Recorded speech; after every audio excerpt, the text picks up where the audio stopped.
Moff Gideon was one of the most infamous Imperials still operating in the known galaxy following the signing of the Galactic Concordance. However, like many other high-ranking Imperials who survived, he is significantly less well equipped than how other Imperials were during the height of the Empire's power. One key way in which this is most obvious is in the fact that he is lacking an Imperial-class Star Destroyer. Instead, Gideon uses as an Arquentin's-class command cruiser, which, although is still an incredibly formidable ship, and should not be looked at lightly, does not quite live up to the sheer spectacle of a Star Destroyer. But why exactly did the Imperial Remnants choose to ditch their iconic battle cruisers? So, the command cruiser is significantly different to an Imperial Star Destroyer. We know that for one, it's under a fifth of the size, and it runs on a fraction of the crew, about a 30th of the amount that's needed to competently command a Star Destroyer. It also holds far less fighters, and is just generally far less equipped. It has nowhere near as many defensive or offensive capabilities.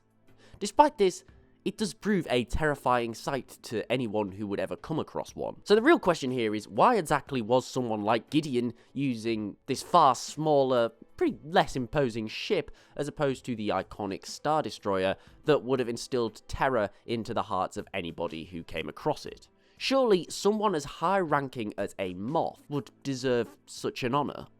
Well, yes, but also no. You see, there's quite a few reasons why a Star Destroyer is just not viable for the Empire anymore. So let's start with the biggest and possibly most obvious one, and that's that they're a nightmare to run. They require on average 30,000 crewmen, officers and engineers to operate the single ship during active missions. And that's before considering the additional almost 10,000 stormtroopers that they usually carried for additional protection, who would have also carried out routine security aboard the vessel. Simply put, the Empire just didn't really have these numbers readily available anymore. As we discussed in a previous video, Imperial loyalists were pretty difficult to come by at this point. Most of them had surrendered with the Galactic Concordance, and many had deserted long before this. We know that, for example, Gideon's ship had accordingly operated with a small fraction of the 750 crewmen that were originally required. That's what, 200 at best, and that's probably pushing it. Simply put, you would never be able to operate a Star Destroyer with such a tiny crew effectively. It would be a complete and utter mess. And if that Star Destroyer did run into any enemies, that crew would not be capable of operating the ship to an extent where it would ever be able to defend itself. We also need to consider things such as TIE fighters. The Empire didn't have thousands of TIE fighters readily available anymore, so the hundreds that a Star Destroyer could hold were pretty pointless. They didn't have the ships nor the pilots. And even more importantly than this, there's another big problem here, and that is fuel. A Star Destroyer, pretty obviously, requires a huge amount of fuel to operate.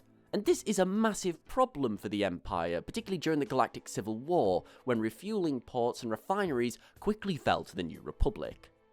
Refueling a Star Destroyer was just not viable, not without leaving a pretty big paper trail for your enemies to follow right back to your ship. We know that this must have been an issue for Moff Gideon, even with his light cruiser, as he kept his Dark Trooper battle droids in cold storage, as keeping them operational drew too much power. So realistically, I don't see where any of the Imperial Remnants would have realistically been able to get enough fuel to actually operate a Star Destroyer. It's pretty clear that Gideon was struggling to use his light cruiser with the amount of fuel that he had available.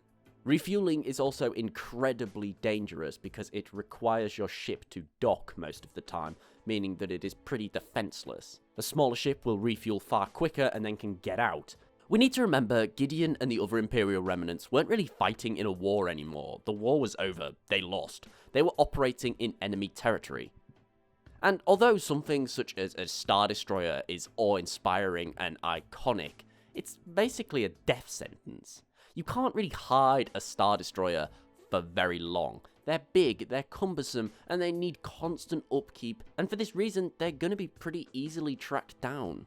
And the final point, in which I believe is also quite important to remember, is that Star Destroyers just weren't easy to come by anymore. The Imperial Navy was more or less disbanded at this point. Majority of the Star Destroyers fell during the Battle of Jakku, where they were basically used as live bait to lure the Republic fleet into a gravity well, scuttling nearly all of their Star Destroyers. We also need to remember the New Republic was commandeering them, and before it fell, the Imperial Navy was already scuttling their ships to avoid them being captured by New Republic or Rebel forces.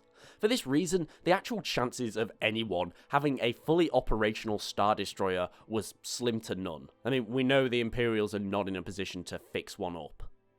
Ultimately, I believe that it makes a huge amount of sense why smaller command ships were used. Realistically, if the New Republic was to find someone like Gideon or any other Imperial commander, it would not be a case of fighting. The Imperials would need to retreat and fast, and the best way to do this is in a smaller, less resource-intensive vessel. But what do you guys think? Does this make sense? And what do you think would have happened if the Imperials continued to try to use their colossal Star Destroyers of old? Let me know in the comments below. Thank you for watching, I really do hope that you enjoyed this video. If so, please remember to like, share and sub, as it is really appreciated and it helps the channel grow. Also, don't forget to follow me on Twitter at @TheLoreGuy and tick the bell to get regular updates. But most importantly, thank you so much for watching. I hope you're all having a great holiday season, and I'll see you next time.